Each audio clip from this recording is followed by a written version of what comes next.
ज़रा सी तकलीफ़ आते ही लोगों का अपने आप पर से विश्वास उठ जाता है। साथियों, अपने आप पर यकीन बनाए रखिए, अपनी काबिलियत पर यकीन बनाए रखिए। आपको यकीनन सफलता मिलेगी, चाहे वो कोई सा भी क्षेत्र हो। नमस्कार, जय हिंद। मैं हूँ आपका दोस्त कवि आदि गणेश। पटवारी की परीक्षा के चलते नेट बंद रहा और उस वजह से अपने दिन में जो 3 बजे वाली क्लास है वो थोड़ी बाधित रही। अब आरएस का एग्ज़ाम आएगा 2 दिन बाद, तो उस समय भी थोड़ी सी नेट की दिक्कत रहेगी। तो आप 1-2 दिन थोड़ा सा समायोजन कर लीजिए, जितनी अपनी क्लासेस डाली गई है उनको देख लेना वापस।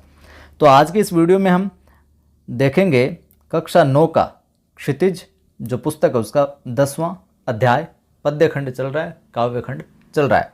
कबीर साहब को हमने अच्छे से देख लिया, आपने एक एक चीज़ नोट भी कर ली होगी। आज हम देखेंगे ललदद जो है उन्होंने क्या कुछ लिखा है अपने वाक के अंदर।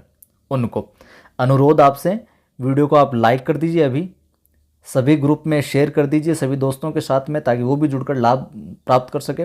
और पहली बार देख रहे हैं आप तो सब्सक्राइब कीजिए, बेल आइकन क्लिक कीजिए और ऑल नोटिफिकेशन पर क्लिक कर लीजिए, ताकि हर वीडियो की सूचना मिलती रहे।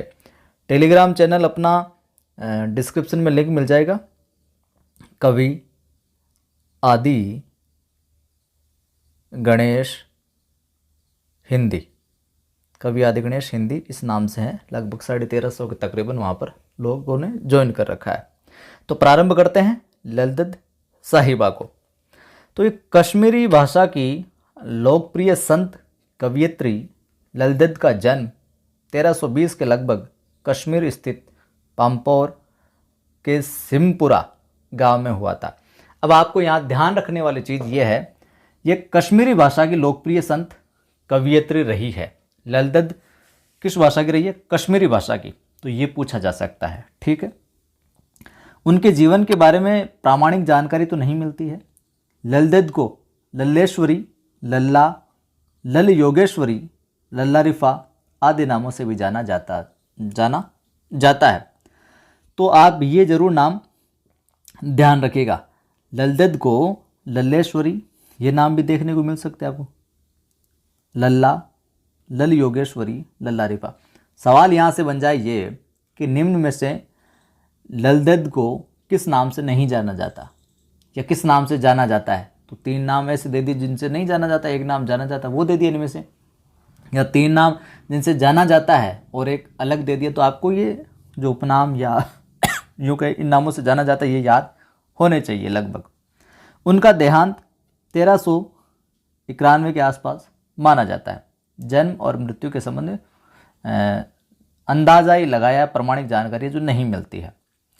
ललदद की जो काव्य शैली है इसको वाक कहा जाता है। नोट कर लीजिए एरो लगा के, पूछ ले जाए निम्न में से ललदद की काव्य शैली है, तो ललदद की जो काव्य शैली है उसको क्या कहा जाता है? वाक कहा जाता है। बहुत महत्वपूर्ण है ये। जिस तरह हिंदी में कबीर के दोहे हो गए, मीरा के पद हो गए, तुलसी की चौपाइयाँ हो गई और रसखान के सवैये हो गए, वो जो प्रसिद्ध हैं कि कबीर के दोहे प्रसिद्ध है, मीरा के पद प्रसिद्ध हैं, तुलसी की चौपाइयाँ प्रसिद्ध है और रसखान के सवैये प्रसिद्ध है, उसी प्रकार कश्मीरी भाषा के अंदर जो ललदद जो कवियत्री है उसकी जो काव्य शैली है वाक वो प्रसिद्ध है। उसी तरह ललदद के क्या है? वाक प्रसिद्ध है।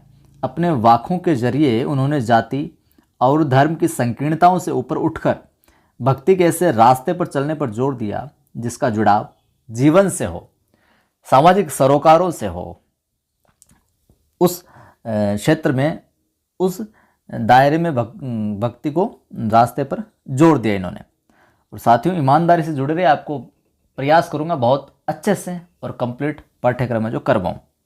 उन्होंने धार्मिक आडंबरों का विरोध किया और प्रेम को सबसे बड़ा मूल्य बताया। लोक जीवन के तत्वों से प्रेरित ललदद की रचनाओं में तत्कालीन पंडिताओं, भाषा, संस्कृत और दरबार के बोझ से दबी फारसी के स्थान पर जनता की सरल भाषा का प्रयोग देखने को मिलता है। यही कारण है कि ललदद की रचनाएं सैकड़ों सालों से कश्मीरी जनता की स्मृति और वाणी में आज भी जीवित है। वे आधुनिक कश्मीरी भाषा का प्रमुख स्तंभ मानी जाती है।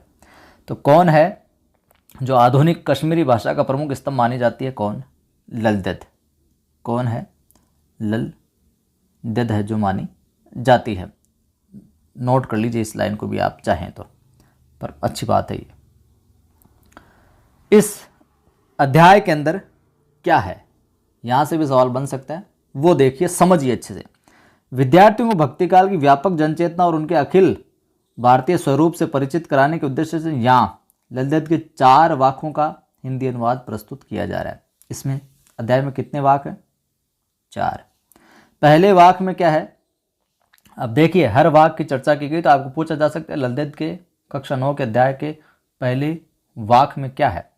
तो पहले वाक में ललित ने क्या, ईश्वर प्राप्ति के लिए किए जाने वाले अपने प्रयासों की व्यर्थता की चर्चा की है। दूसरे वाक में बाह्य आडंबरों का विरोध करते हुए ये कहा गया कि अंतःकरण से संभावी होने पर ही मनुष्य की चेतना व्यापक हो सकती है। दूसरे शब्दों में हम कह सकते हैं माया जाल में कम से कम लिप्त होना चाहिए। तीसरे वाक्य में क्या कहा गया? कवयित्री के आत्मालोचन की अभिव्यक्ति है और वे अनुभव करती है कि भवसागर से पार करने के लिए सदकर्म ही सहायक होते हैं। अच्छे कर्म ही है जो आपको इस भवसागर से पार करा सकते हैं और कोई नहीं। भेदभाव का विरोध और ईश्वर की सर्वव्यापकता का बोध चौथे वाक्य में है। पूछ लिया जाए चौथे वाक्य में की क्या विशेषता है, तो आपको उसमें लिखना है भेदभाव, या याद रखना है भेदभाव का विरोध और ईश्वर की सर्वव्यापकता। ठीक है। ललित ने आत्मज्ञान को ही सच्चा ज्ञान माना है। नोट कर लीजिए, ललित ने किसको सच्चा ज्ञान माना है? तो आत्मज्ञान को ही सच्चा ज्ञान माना है। ये नोट कर लीजिए, आप पूछा जा सकता है। और प्रस्तुत वाक्यों का अनुवाद मीराकांत ने किया है। जो ये वाक हैं ललित के, पूछ ले जाए ये भी नोट कर लीजिए, ललित के इन वाक्यों का अनुवाद किसने किया है? तो मीराकांत ने किया है। बहुत ही अच्छी बात है, ये महत्वपूर्ण बात है, पूछी जाने वाली बात है। प्रारंभ करते हैं साहब। पहला वाक देखिए, रस्सी कच्चे धागे की खींच रही मैं नाव, जाने कब सुन मेरी पुकार, करे देव भव सागर पार, पानी टपके कच्चे सकोरे, व्यर्थ प्रयास हो रहे मेरे, जी में उठती रह हुक, घर जाने की चाह घेरे, घर जाने की चाह है घेरे। सुनिए साहब, एक एक चीज़ के अर्थ को देखते हैं। फिर आप भवसागर को समझते ही हो। भवसागर यहाँ हम कह सकते हैं कि संसार रूपी सागर। कच्चे सकोरे से कह सकते हैं कि जो कच्चा घड़ा होता है, जो या यूँ कहें कि क्षणभंगुर जीवन जो कभी भी समाप्त हो सकता है। हुक का अर्थ कह सकते हैं तड़प या वेदना ले सकते हैं अर्थ। ठीक है। अब देखिए, रस्सी कच्चे धागे की और खींच रही मैं नाव। तो कवयित्री यहाँ पर कहना चाह रही है, कह रही है कि ये जीवन जो है ना, कच्चे धागे की डोर्स के समान क्या है, नश्वर है। रस्सी कच्चे धागे की खींच रही मैं नाव। ये जो जीवन है, जिस प्रकार कोई कच्ची रस्सी जो होती है, जो कच्चा धागा होता है, उस डोर के समान नश्वर है, जिसके सहारे क्या में वह जो प्रभु की जो भक्ति है उसकी नाव को खे रही है, खींच रही है। कच्चे धागे की डोर के साथ में जो कभी भी जीवन है जो समाप्त होने वाला है, नश्वर जो जीवन है ये, वो कभी भी समाप्त हो सकता है, फिर भी उसी के सहारे प्रभु की भक्ति को क्या नाव को है जो खे रही है। जाने कब सुन मेरी पुकार, करे देव भवसागर पार। कि न जाने उसके जो देव हैं, जो उसके जो ईश्वर हैं, उसकी पुकार कब सुन ले। जाने कब सुन मेरी पुकार, कि जो मेरे ईश्वर हैं वो मेरी पुकार कब सुन ले, मेरी ये जो भक्ति है, मेरी वेदना कब सुन ले और मेरा बेड़ा पार कर दे, मुझे इस भवसागर से है जो पार करा दे। मैं कच्ची जो रस्सी है, जो धागा है, जो ये नश्वर शरीर है, नश्वर जो जीवन है, इसी के सहारे खींच रही मैं नाव। मैं भक्ति कर रही हूँ ईश्वर की, ईश्वर को खे रही हूँ, ईश्वर की नाव को। और न जाने जो ईश्वर है वो मेरी पुकार कब सुन ले और मेरा बेड़ा पार है जो कर दे, भवसागर से मुझे पार करा दे। अब क्या है कि पानी टपके कच्चे सकोरे, व्यर्थ प्रयास हो रहे मेरे। तो इसमें क्या है कि जो ये जीवन जो है मिट्टी के कच्चे सकोरे के समान क्षणभंगुर है। ये जो जीवन है मिट्टी के कच्चे सकोरे के समान का क्षणभंगुर है जीवन। और इसमें जो आयु रूपी जल है, आयु रूपी जो जल है वो पल पल टपक रहा है। पानी टपके कच्चे सकोरे, जो आयु रूपी जल है ना वो टपक रहा है पल पल। यानी कि हम कह सकते हैं कि जो जीवन है वो निरंतर क्या है, बीतता जा रहा है। एक एक पल है जो जैसे कि बूंद बूंद टपकते हैं किसी से कच्चे सकोरे पे, तो पानी जैसे जैसे कम होता जाता है, टपकता जाता है, रिसता जाता है, उसी प्रकार जो जीवन है उसका एक एक क्षण बीतता जा रहा है। जो उम्र है वो कम होती जा रही है। हमें लगता है कि हम बढ़ रहे हैं, लेकिन वो उम्र जो कम होती है और मृत्यु के निकट है जो हम आगे चलते जाते हैं। और व्यर्थ प्रयास हो रहे हैं मेरे, लेकिन प्रभु के मिलन के जो मेरे सब प्रयास है ना वो बेकार हो रहे हैं। मेरा जीवन तो बीतता जा रहा है, मेरा जीवन क्या है, बीतता जा रहा है, एक एक क्षण है जो कम होते जा रहे हैं। लेकिन जो मेरे प्रयास कर रहा हूँ मैं प्रभु से मिलन के लिए, वो सारे के सारे प्रयास क्या हो रहे हैं, व्यर्थ हो रहे हैं, बेकार हो रहे हैं। जी में उठती रह हूँ, घर जाने की चाह है मेरे। कि हृदय में क्या रह कर एक तड़प उठती है, एक वेदना उठती है कि वो अपने प्रभु से कब मिलेगी, और अपने जो घर जाने की, या यूँ कहे कि ईश्वर से मिलन को है जो वो जाना चाहती है। ईश्वर के पास जाने की चाह उसे ज़्यादा लगी हुई है कि जी में उठती रह हूँ, तड़प उठती है, बार बार वो व्याकुल हो जाती है कि मैं कब अपने प्रभु से मिलूंगी, कब अपने ईश्वर के घर जाऊंगी। घर जाने की चाह है मेरी, यहाँ घर जाने की चाह से मैं ईश्वर के घर कब जाऊंगी, मैं अपने घर में जाऊंगी। तो यहाँ पर आप देख लीजिए जो कवियत्री अब यहाँ पर लगातार प्रयास कर रही है, लेकिन प्रयास जो मिलन है जो प्रभु से हो नहीं रहा है, इसलिए उसके सारे प्रयास जो बेकार जा रहे हैं। अब पूछ लिया जाए कि कवियत्री के यहाँ पर सारे प्रयत्न बेकार क्यों हो रहे हैं? बेकार इसलिए हो रहे हैं कि वो लगातार प्रयास कर रही है, लेकिन फिर भी मिलन नहीं हो पा रहा है। और कवियत्री ने क्या, जो जीवन जीने के जो साधन है उनको कच्चे धागे की डोर कहा है। यहाँ पर कुछ मुख्य बातें, नाव प्रभु भक्ति के लिए प्रयुक्त हुई है। जो ये नाव है, पूछा है नाव यहाँ पर किसके लिए प्रयुक्त हुई है, तो प्रभु की भक्ति के लिए प्रयुक्त हुई है। प्रभु भक्ति के लिए कि रस्सी कच्चे धागे की खींच रही मैं नाव किसकी खींच रही, प्रभु भक्ति की ये नाव खींच रही है। और यहाँ पर रूपक अलंकार है, ये भी आप ध्यान में रखिएगा, ठीक है, रूपक अलंकार है। यहाँ पर आया है रह जी में रह के अंदर यहाँ पर आपके अलंकार हो जाएगा पुनरुक्ति प्रकाश अलंकार हो जाएगा। जो महत्वपूर्ण आएंगे, जो मेरे ध्यान में आएंगे, आपको मैं अलंकार भी बताता चलूँगा। तो रह में क्या, पुनरुक्ति प्रकाश अलंकार है। और जो घर है, घर जाने की चाह, घर यहाँ पर क्या कहा गया, परमात्मा लोक को, यानी ईश्वर का घर कह सकते हैं। परमात्मा लोक का प्रतीक है, परमात्मा लोक का प्रत्येक घर, ईश्वर का घर कह सकते हैं। ठीक है, मामला यहाँ तक अच्छे से समझ आ गया होगा। अगला वाक्य देखते हैं। खा कर कुछ पाएगा नहीं, न खा कर बनेगा अहंकारी, सम खा तभी होगा संभावी, खुलेगी सांकल बंद द्वार की। क्या कहता है यहाँ पर कवियत्री, क्या कर रही है, अहंकारी घमंडी समझते हो, न खाकर यानी भोग पर संयम रखकर, न खाकर यानी भोग पर संयम रखकर, यहाँ पर अर्थ ये होगा भोग पर संयम रखकर। सम यानी हम कह सकते हैं कि अंतःकरण और बाह्य इंद्रियों पर क्या, संयम रखना, कंट्रोल रखना। संभाव यानी समानता की भावना रखना, और सांकल यानी कुंडी होती है। सांकड़ समझते ही हो, पुरानी जो गेट होते हैं ना, पुरानी दरवाजे, उन पर सांकड़ भी एक लगी हुई होती थी, फिर वो सांकड़ पर जड़ के फिर उसे कुंडी डालते थे एक। ठीक है, अब देखिए यहाँ पर कवियत्री क्या कहती है, मनुष्यों तुम सांसारिक जो ये भोग है ना इनमें लिप्त मत हो। खा कर कुछ पाएगा नहीं, न खाकर बनेगा अहंकारी। कि हे मनुष्य तुम सांसारिक भोगों में क्या लीन मत हो, क्योंकि भोगों से कुछ है जो मिलने वाला नहीं है। खा कर कुछ पाएगा नहीं, यानी कि जो सांसारिक भोग कर रहे हो तुम, इनसे कुछ लेना देना नहीं, कुछ भी तुम्हें प्राप्त है जो होने वाला नहीं है। लेकिन भोगों का पूर्ण त्याग भी मत करो, इससे मन में क्या अहंकार उत्पन्न हो जाएगा। न खाकर बनेगा अहंकारी। अगर तुम बिल्कुल भी इनका कि मोह मायाकार इन्हें भोग नहीं करोगे कुछ भी भौतिक वस्तुओं का, तो फिर क्या अहंकारी बन जाओगे। मैं तो बिल्कुल कुछ नहीं खाता, बिल्कुल साधु हूँ, परम वैराग्य हूँ, मैं तो सर्वज्ञानी हूँ। तो तुम में कुछ भी इन भोगों को अगर सेवन भी नहीं करोगे, बिल्कुल भी छोड़ दोगे, तो क्या तुम्हें अहंकार उत्पन्न हो जाएगा। सम खा तभी होगा समभावी, कि भोग और त्याग में क्या उचित संतुलन रख, तुम समायोजन रख, बराबर संतुलन रख, न भोग ज़्यादा हो न त्याग ज़्यादा हो।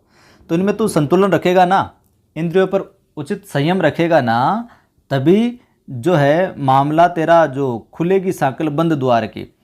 जो इस प्रभु को प्राप्ति का जो बंद द्वार है ना, प्रभु को प्राप्त करने के लिए जो द्वार बंद है, जो सांकल लगी हुई है ना, वो तभी खुलेगी। प्रभु से तेरा मिलन तभी होगा जब तू संयम रखकर एक बीच का रास्ता, मध्यम मार्ग अपना कर चलेगा, यानी कि भोग को भी नहीं ज़्यादा करेगा और त्याग भी ज़्यादा नहीं करेगा। भोग और त्याग में उचित समन्वय बनाकर सामंजस्य रखकर, संतुलन रखकर अगर चलेगा, तभी तो ईश्वर को है जो प्राप्त कर सकता है। ईश्वर को प्राप्त करने के लिए जो द्वार बंद है ना, वो सांकल है जो तभी खुलने वाली, और तेरा प्रभु से मिलन भी तभी होने वाला है। यहाँ पर सम खाने का, जैसे मैंने आपको बता दिया, भोगों पर क्या करना, उचित संयम रखना है, नहीं तो भोगों से दूर रहना है, और नहीं भोगों के अंदर क्या पूरी तरीके से लिप्त होना है। अगला देखिए, अगला है यहाँ पर कि आई सीधी राह से गई न सीधी राह, सुषुम सेतु पर खड़ी थी बीत गया दिन आह, जेब टटोली कोड़ी न पाई, मांझी को दूं क्या उतर आई। अच्छे से समझना, ये थोड़ा सा कठिन लग सकता है आपको, लेकिन एक एक चीज़ अच्छे से समझ के चलोगे आप तो समझ आ जाएगा। देखिए, हम पहले से थोड़ा एक दो शब्द उनको देख लेते हैं। सुषुम सेतु क्या कहते हैं? जो ये शब्द है ना, सुषुम सेतु, इसमें क्या, तो सुषुम्ना नाड़ी के मध्य, सुषुम सेतु है सुषुम्ना नाड़ी के मध्य। ये जो नाड़ी है, ईड़ा और पिंगला, सुषुम्ना जो नाड़ी है, एक नाड़ी होती है ईड़ा और पिंगला। ईड़ा और पिंगला नाड़ी के जो नाड़ियाँ, इनके बीच में मध्य स्थित होती है ये। मांझी का आपको पता ही है, नाविक पार उतरने वाला। यहाँ पर मांझी ईश्वर के लिए आया है, तो यहाँ पर मांझी को क्या दूँ, यहाँ पर ईश्वर के लिए आया है, ये थोड़ा सा ध्यान रख लेना। बाकी अब इसका अर्थ हम जो करते चलते हैं कि आई सीधी राह से गई न सीधी राह। कवित्री यहाँ पर कहना चाह रहे कि उसने तो भवसागर पार होने पर सीधा जो है मार्ग ही चुना था। भवसागर पार होने का जो है ना मध्य मार्ग, सीधा ही रास्ता चुना था, परंतु इस मार्ग पर चलते चलते वह हठयोग साधना के कठिन मार्ग पर चल पड़ी। जो सुषुम्ना नाड़ी वाला है, जो योग वाला है, हठ योग वाला, इस साधना पर वो चल पड़ी, और सुषुम्ना आदि नाड़ियों को जागृत करने के चक्कर में मेरा सारा जीवन बीत गया। आई सीधी राह से गई न सीधी राह, सुषुम सेतु पर खड़ी थी बीत गया दिन आह। कि मैं तो सीधी राह से आई थी और सीधी राह ही जा रही थी, बिल्कुल मध्य मार्ग अपना रही थी, लेकिन मैं इस मार्ग पर चलते चलते कब है जो हठ योग साधना के मार्ग पर चल पड़ी, मुझे पता नहीं पड़ा। और हठ योग साधना के अंदर क्या होता है, एक जगह बैठकर ध्यान लगाकर अपने जो ये नाड़ी तंत्र है इसको जागृत करके साधना के माध्यम से नई शक्तियों को जागृत करने की प्रवृत्ति होती है, एक ध्यान होता है, योग होता है। तो इसके फेर में कब पड़ गई और मेरा सारा जीवन है जो कैसे बीत गया मुझे पता ही नहीं चला। जेब टटोली कोड़ी न पाई, और जेब मैंने टटोली, खुद के अंदर देखा, अपने उद्धार के लिए कुछ देखा, तो कुछ भी पूंजी नहीं कमा सकी मैं। यानी कि गुरु या ईश्वर को देने के लिए मांझी को दूं क्या उतराई। अब ईश्वर को देने के लिए दिव्य गुणों की जो पूंजी थी या अच्छे कर्मों की पूंजी थी, सदकर्मों की जो पूंजी थी, वो मेरे पास तो थी नहीं।